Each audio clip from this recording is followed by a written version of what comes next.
Aaron, thank you. Well, every monsoon there are drivers who end up needing a swift water rescue. Now, maybe not all of the 9 drivers rescued yesterday were none too swift, but they ended up in high waters in Tucson and Pima County, and many of them ignored common sense and drove right into danger. Some of them could end up paying for the splash they made. Not on your side. Monsoon team member Craig Smith is live at one of our most notorious frequent flooders where Pantano Wash crosses Harrison.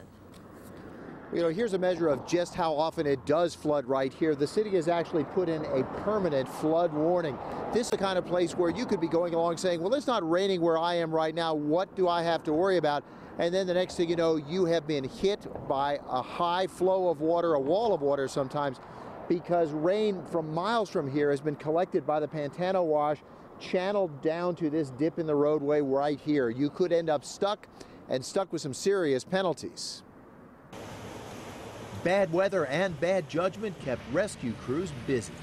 It was crazy. The water was up to like the middle of the doors and all the cars. And they were like pulling off and stopping and not wanting to go anywhere. Everyone had their emergency lights on yesterday. This line of debris on this little rise gives you an idea of how deep the water was at this intersection. If you stand up, you can see it would work out to be a little less than knee deep on me. The Stupid Motorist law says if you ignore barricades and you get stuck, the department that rescues you can recover costs up to $2,000. Departments that run on your taxes rarely collect. One reason is if crews are already on the clock, it's hard to figure extra costs. Rural Metro is a private company. People buy subscriptions for its service. Rural Metro does bill Stupid Motorist, but rarely. A lot of times it ends up being folks that are already subscribers to Rural Metro, so under their current subscription contract, any sort of rescue that they would need from us is covered. A bill may be the least of your troubles. You could get up to 4 months in jail on a reckless driving charge. A sheriff's deputy popped this driver for reckless driving on Saturday. She drove in as the deputy was helping another stalled driver. But there is good news for bad drivers. Even if your stupidity flooded your car, you're covered. The same as if you rear-ended somebody. Obviously you weren't paying attention, you didn't stop your car in time. You shouldn't have done what you did, but the insurance company is going to cover the damage to your car, assuming you have physical damage coverage.